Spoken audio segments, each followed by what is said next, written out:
Boa noite, meus irmãos, sejamos todos bem-vindos.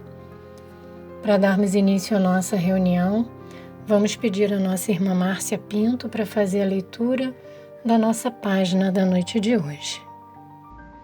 Boa noite, meus irmãos. A página da noite de hoje é do livro Caminho, Verdade e Vida, de Francisco Cândido Xavier, por Emmanuel. Coisas mínimas. Pouca gente conhece a importância da boa execução das coisas mínimas. Há homens que, com falsa superioridade, zombam das tarefas humildes, como se não fossem imprescindíveis ao êxito dos trabalhos de maior envergadura. Um sábio não pode esquecer-se de que um dia necessitou aprender com as letras simples do alfabeto. Além disso, nenhuma obra é perfeita se as particularidades não foram devidamente consideradas e compreendidas. De modo geral, o homem está sempre fascinado pelas situações de grande evidência, pelos destinos dramáticos e empolgantes. Destacar-se, entretanto, exige muitos cuidados. Os espinhos também se destacam, as pedras salientam-se na estrada comum. Convém, desse modo, atender às coisas mínimas da senda que Deus nos reservou, para que a nossa ação se fixe com real proveito à vida. A sinfonia estará perturbada se faltou uma nota. O poema é obscuro quando se omite um verso. Estejamos zelosos pelas coisas pequeninas. São parte integrante e inalienável dos grandes feitos. Compreendendo a importância disso, o Mestre nos interroga no Evangelho de Lucas. Pois, se nem podeis ainda fazer as coisas mínimas, por que estáis ansiosos pelas outras? Paz e bem a todos. Que possamos, então, unindo os nossos pensamentos, elevá-los até Jesus, nosso amigo e amado Mestre, até Deus, nosso Pai de infinito amor e misericórdia, e agradecermos por mais este dia de vida, por mais esta bendita oportunidade que temos de estarmos aqui reunidos na noite de hoje para realizarmos a nossa reunião, fazendo o nosso estudo e a nossa vibração à distância. Que possamos ser envolvidos pelas Tuas vibrações de amor, Pai, para que o nosso trabalho possa alcançar a todos aqueles mais necessitados do que nós, onde quer que se encontrem, seja pelas ruas, em orfanatos, asilos, nas penitenciárias, em colônias para deficientes físicos e espirituais, enfim, onde haja dor e sofrimento, que essas vibrações possam envolver a cada um desses irmãos para que possam sentir-se fortalecidos e encorajados a continuarem a sua caminhada. Te rogamos, Pai, as reflexões necessárias na noite de hoje para que possamos tirar o máximo de proveito desses ensinamentos e assim, pouco a pouco, fazermos a nossa transformação moral, auxiliando no nosso processo evolutivo, bem como do processo evolutivo do nosso planeta Terra. E assim, agradecidos, possamos dar por iniciada a nossa reunião de estudo e tratamento espiritual da noite de hoje. O tema da noite de hoje é as diferenças e a referência ao Evangelho segundo o Espiritismo, capítulo 17, item 9. E será a nossa irmã Jussara Inácio que nos trará o estudo da noite de hoje. Muita paz a todos. Boa noite a todos que neste momento vão emitir ou receber vibrações positivas, saudáveis, para se restabelecer mentalmente, fisicamente, buscando equilíbrio, tranquilidade. Iniciando por essas reflexões que traremos aqui com um trecho do Evangelho, já citado na abertura desta reunião, que está presente no capítulo do Evangelho segundo o Espiritismo, que trata dos sede perfeitos, e é o item os superiores e os inferiores. Então, a gente começa a nossa reflexão dessa noite pensando, num fato de que nós somos seres sociais. Se somos sociais, as relações interpessoais, o convívio é necessário, é vital, tanto que a gente está sentindo muita falta disso nesse momento, apesar de que as relações só modificaram, algumas reduziram sim, mas modificaram, estão muito mais pela via virtual, mas não estão deixando de existir as relações, porque é necessidade, é necessário. E onde existe relação social, existe conflito de interesses, de desejos, de vontades e de liberdade de agir. Por isso, ao longo da nossa história, como ser social, a necessidade de organização, de hierarquia, de instituições, enfim, de leis, se faz necessária, num ambiente em que tem várias vontades, vários desejos, vários níveis de entendimento das suas necessidades e possibilidades. Por isso preciso tanto as leis, é preciso a hierarquia, a organização, e está presente na forma de governo, tanto que a gente tem 3 poderes, um legislativo, um que executa, um que verifica, que é o judiciário, se essas leis são colocadas em prática, se não são infringidas, enfim. A vida em sociedade exige organização, hierarquia, existe lei. E isso define, subentende que existe superiores e inferiores. Para quê? Para que haja o controle da liberdade individual, não ultrapassando o limite no que vai atingir o outro, a liberdade do outro, mas também a orientação. Aqueles mais experientes ou que detêm mais conhecimento na orientação, na condução dos que têm menos, ou naqueles que estão em condições de fragilidade física ou mental, e fragilidade, seja qual for, precisa de amparo, e também, então, a relação de superior e inferior também está presente aí. Desde que nascemos, na condição de pais e filhos, à medida que vamos crescendo, ao entrar na escola, primeiro grupo que nós conhecemos fora do âmbito familiar, a relação de mestres e alunos, professores e alunos. Mais adiante, no avançar da vida, quando chegamos a desempenho de uma profissão, com a chefia e a subalternidade no exercício da nossa profissão.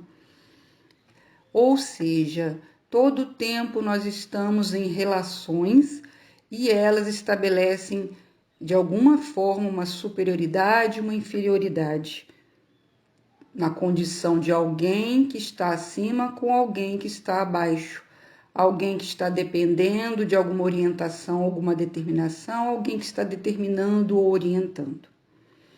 E aí a gente pode definir, de acordo com algumas pesquisas, de forma muito básica, muito simplória, que a autoridade pode ser exercida, pode ter vários tipos, O que a gente conhece que é mais comum é aquela formal, e principalmente no trabalho, ela se exerce muito, mas não só, ela é exercida,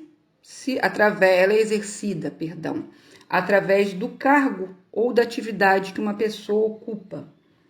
E não é necessariamente escolhida por aqueles que estão submetidos a ela. Ela geralmente é imposta, justamente como a gente disse, pelo cargo, alguém que conduz esse cargo ou pela atividade que a pessoa ocupa. Isso geralmente gera um certo conflito por não ser algo reconhecido livremente por todos.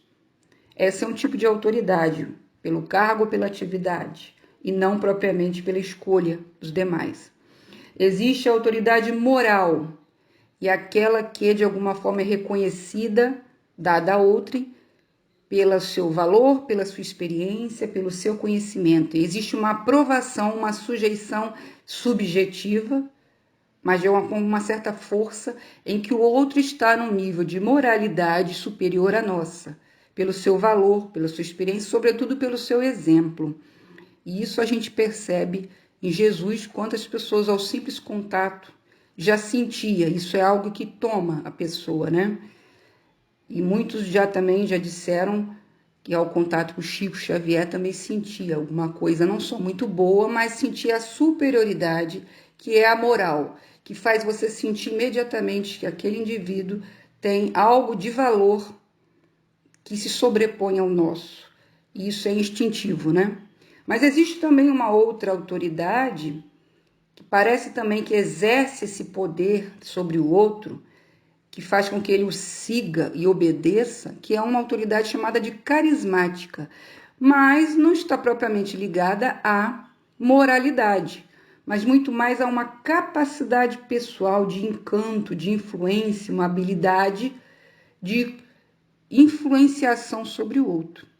E isso se vê em muitas seitas também, e um grande exemplo na nossa história de Hitler, o grande poder sobre um grande grupo e então uma nação, não propriamente pela moralidade, mas pela uma capacidade de influência, de conduzir e fazer com que as pessoas sigam cegamente, não pelo exemplo dele, mas pelo que ele diz e determina que se faça.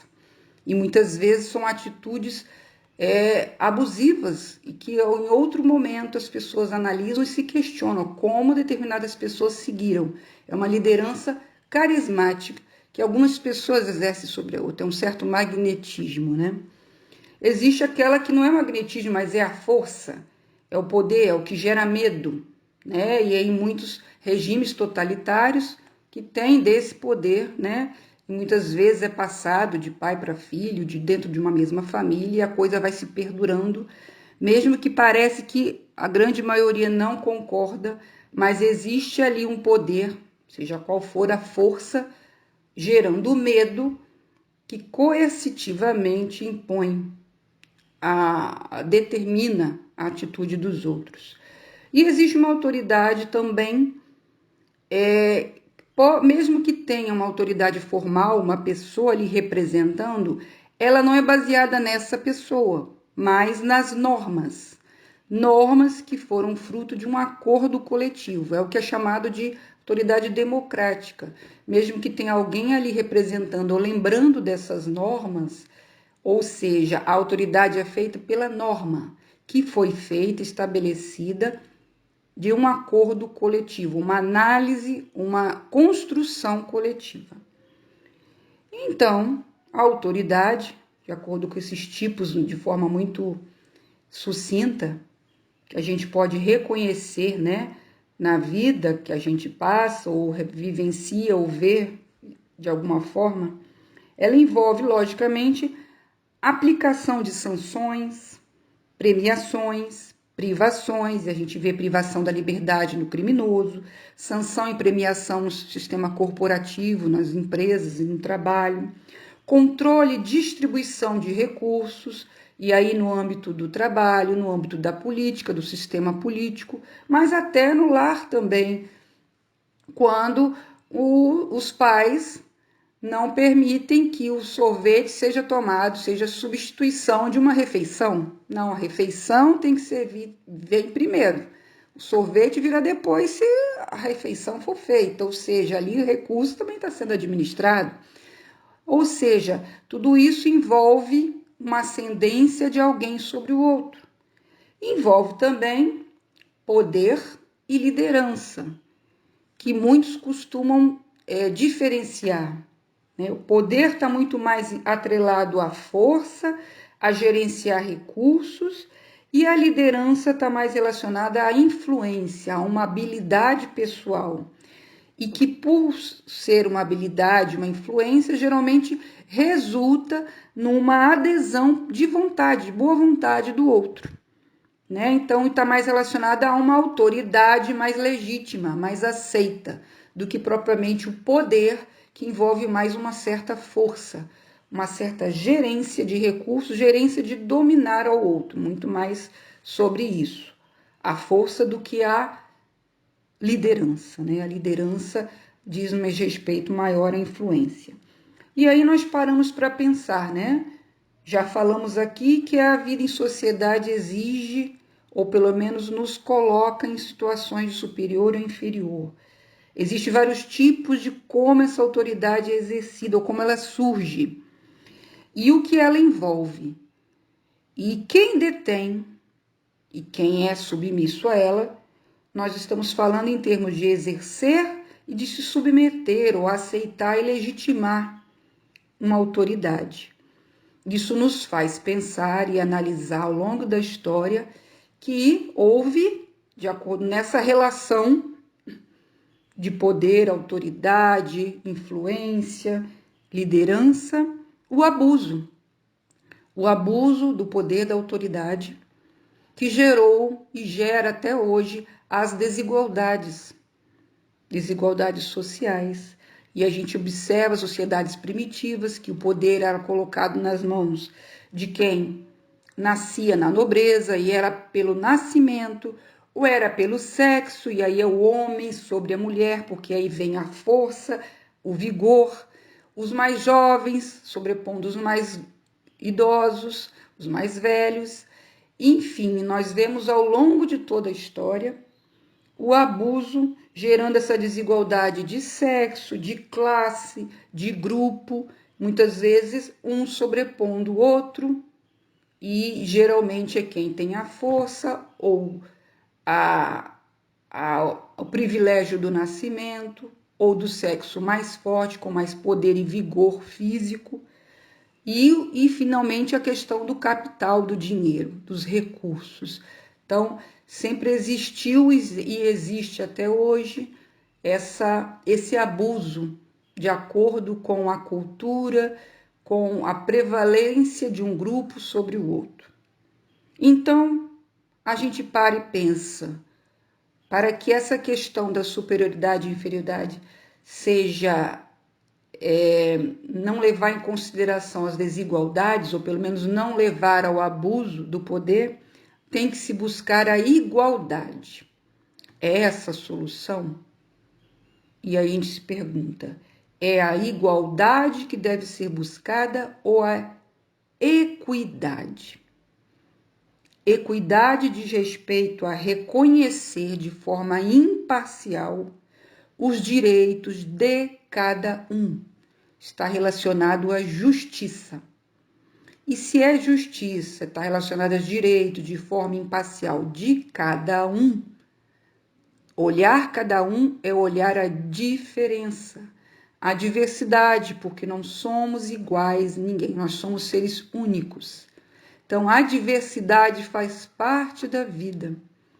Então, falar de igualdade, não podemos desconsiderar, podemos até usar essa palavra, mas lembrar de que existe uma palavra e um olhar a quem nós devemos estar atentos, que é a equidade, que é a justiça, que ela em si leva em consideração a diversidade. E a doutrina espírita nos aponta isso, justamente numa das leis morais, que está lá no Livro dos Espíritos, que é a lei de igualdade. E os espíritos, com a sua inteligência e sabedoria, nos colocam justamente o que? Eles nos dizem que Deus criou seres iguais, com a mesma origem e a mesma destinação. Porém, uns são criados antes e outros são depois. E, na medida do uso do livre-arbítrio, alguns aproveitam melhor esse tempo e outros não. Então, a diferença surge inevitavelmente pela questão do tempo de criação e do aproveitamento desse tempo. E aí nos faz pensar, se o aproveitamento é sinalizado aqui, isso nos faz pensar que nem sempre quem teve mais tempo ou foi criado primeiro pode ter aproveitado melhor esse tempo. Então, existe aí o exercício do livre-arbítrio e o reconhecimento e o bom uso das aptidões. Então, a diversidade é mecanismo da vida. E eles dizem mais.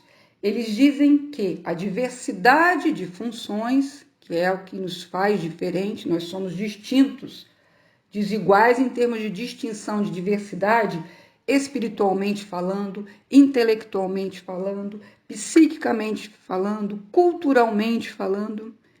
Todos temos essa diversidade de funções, e aí os espíritos dizem, essa diversidade é indispensável à harmonia. E aí a gente pensa, uma orquestra sinfônica com vários instrumentos, que beleza que nos traz na música de uma diversidade de instrumentos. Um jardim com várias flores é muito mais bonito com um tipo de flor só.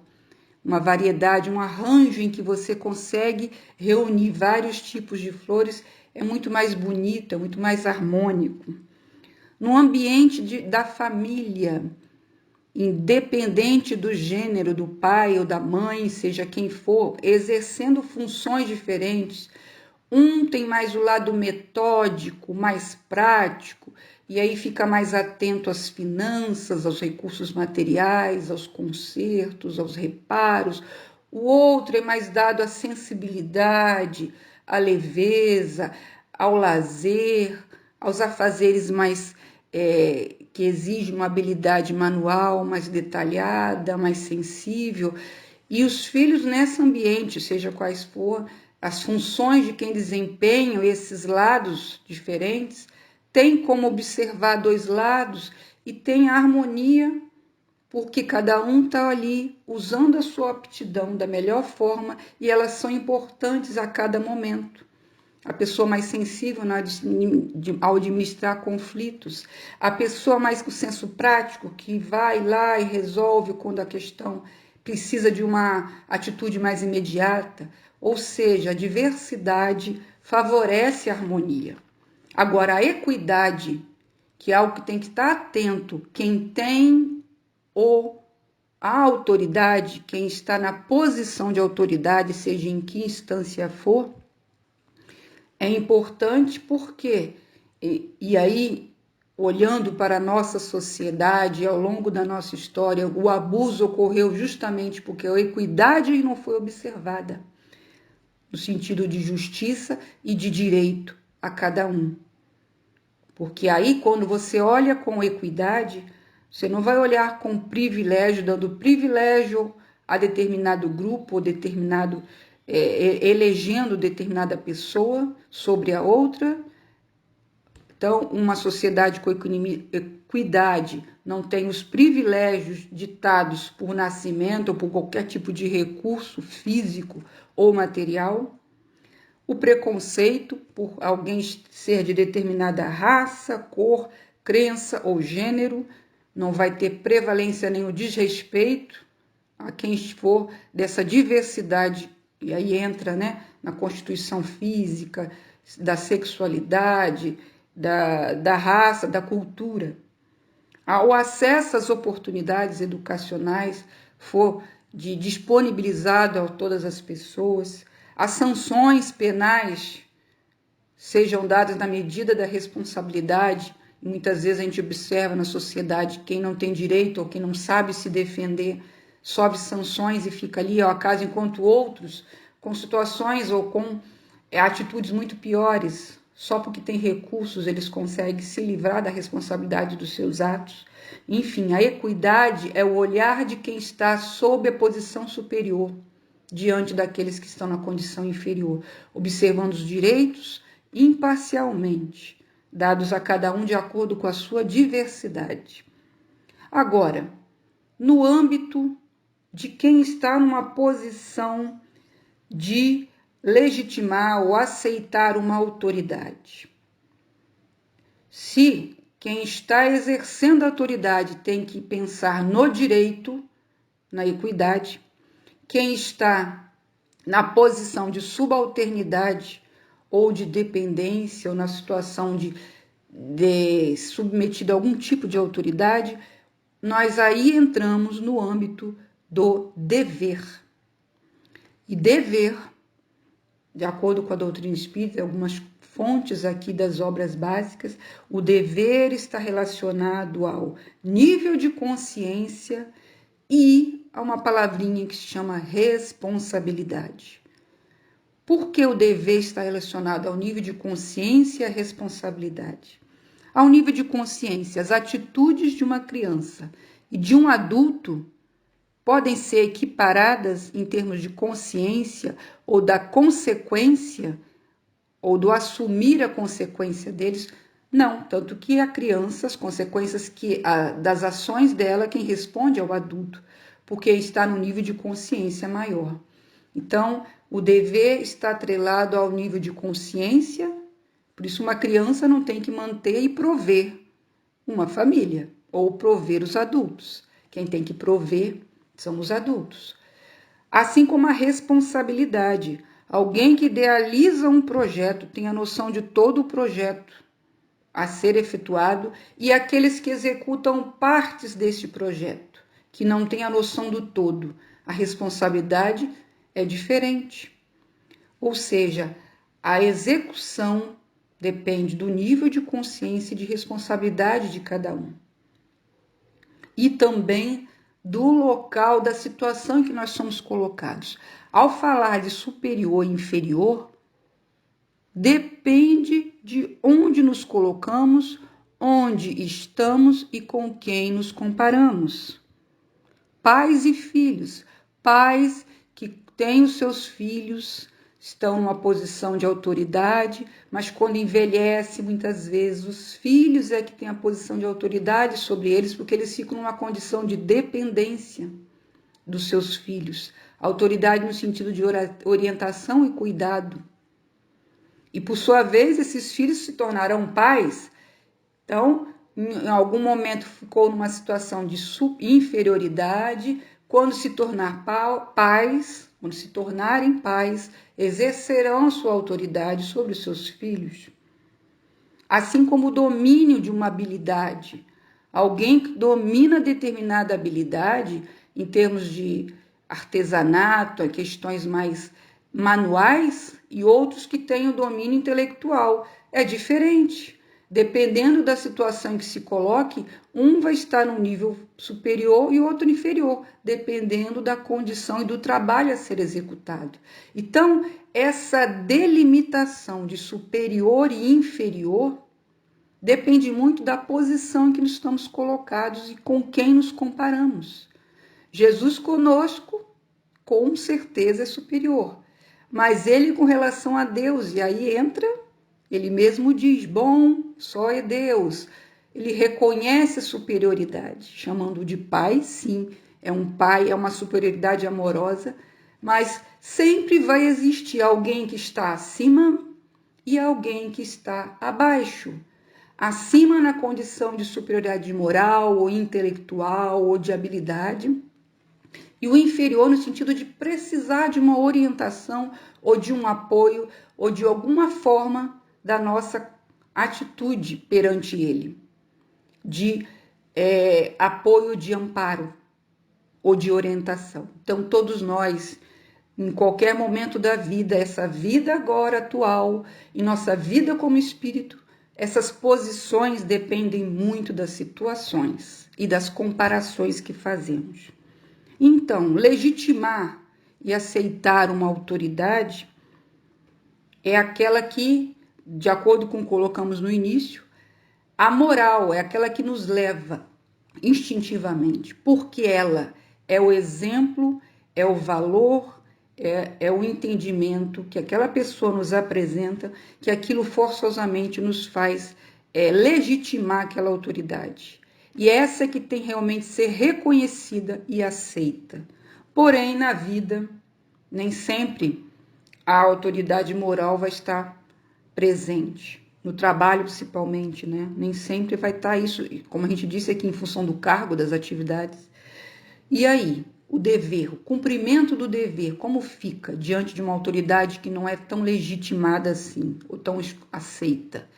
É preciso pensar que, na função, seja qual for que desempenhamos, a negligência, a omissão ou a ausência vai trazer consequências. E muitas vezes a situação de subalternidade é cômoda, porque tem alguém acima que vai responder. E a tendência a se omitir ou se ausentar é muito cômoda para si, porque aí você não tem a responsabilidade de responder por aquilo. E muitas vezes você vai criticar, reprovar, quando você, na verdade, se omitiu na hora em que se tinha que tomar decisões, delimitar ações. Por isso que se diz muitas vezes que os ausentes não têm razão, porque tem que participar, opinar, e muitas vezes é mais cômodo se omitir. Então, o dever tem que ser atento na questão do alcance das consequências de uma negligência e de uma omissão, em função de estar no comodismo, porque tem alguém acima que vai responder pelos atos, inclusive pelos seus, né? E a doutrina espírita nos alerta muito mais, nos esclarece muito mais, quando diz da reencarnação, que é a manifestação da justiça, volta de novo à questão de equidade divina, em que quem pode ser comandado agora, em outra posição, em outra vida, pode passar a comandar. A função de comando, de subalternidade se altera com a vida. As posições mudam, as funções, justamente pela encarnação. A autoridade é vista justamente nesse item do Evangelho como missão ou como prova. Não é simplesmente direito nem deleite de simplesmente comandar. É missão ou prova. E ele aponta como? Qual mal você evita e que progresso você realiza. Então, a autoridade está nessa posição de evitar males e de promover progressos. E, de alguma forma, desenvolver a humildade e o senso de justiça, em que o forte ampara o fraco, em que a caridade pode ser posta em ação, em que os mais adiantados auxiliam o progresso dos mais atrasados. E aí a conclusão que a gente chega é que o problema não é de hierarquia ou da diversidade das funções e posições, mas o uso dessa autoridade, em que você está investido ou submetido. Isso é importante. E aí, como a gente age, independente das posições que mudam, às vezes numa mesma vida e pela encarnação em outras vidas. As posições e as funções mudam. O que importa é se conhecer, entender, vislumbrar, perceber suas aptidões e as suas limitações, fazer o que te compete, seja na autoridade ou na subalternidade, vendo o alcance das suas atitudes, no meio em que você está, no momento agora, presente e futuro, para gerar bem-estar, que é o que todos nós buscamos. E então eu encerro com a questão 812 do Livro dos Espíritos, com a resposta dos Espíritos justamente sobre o bem-estar, que de alguma forma reúne tudo isso que nós falamos até agora. O bem-estar é o emprego do tempo no que lhe apraz, de acordo com a sua aptidão. Assim, nenhum trabalho útil fica por fazer. Uma boa noite a todos e fiquem todos em paz. Nós agradecemos a nossa irmã Márcia pela leitura da página e agradecemos também a nossa irmã Jussara pelas reflexões trazidas na noite de hoje para cada um de nós. E convidamos a todos para fazermos a nossa prece de encerramento, dizendo assim: Amado Mestre Jesus, te agradecemos, Senhor, pela oportunidade que tivemos de estarmos refletindo nos teus ensinamentos para nos tornarmos seres cada dia melhores. Que possamos colocar os teus ensinamentos em prática no nosso dia a dia, juntamente ao nosso semelhante e a essa sociedade ao qual nós fazemos parte. Que possamos fazer a parte que cabe a cada um de nós, através do amor, da caridade, olhando para o nosso próximo, como nosso verdadeiro irmão, fazendo a ele o que nós gostaríamos que nos fizesse. Ampara e fortalece, Pai, a todos aqueles que se encontram em situações difíceis, de dores, de sofrimentos, que possam ser envolvidos pelas nossas vibrações de amor, de paz e de saúde, sentindo-se renovados e esperançados em dias melhores. Envolve, Pai, a todos nós aqui presentes, que possamos, num só pensamento de amor, envolver a todo o nosso planeta em melhores vibrações, para que possamos, o quanto antes, nos ver livres deste momento de pandemia, mas que, acima de tudo, saiamos dessa situação melhores do que quando entramos. E assim, Mestre amado, envolvidos por estas vibrações de amor e sempre confiantes no Teu amparo, possamos assim finalizar a nossa reunião de estudo para darmos início à nossa reunião de vibrações à distância. Fica conosco hoje e sempre, que assim seja. Que possamos, meus irmãos, ouvir a música até o final, fazendo as nossas vibrações à distância por todos os nomes que no momento passam pela nossa memória. Fiquem em paz.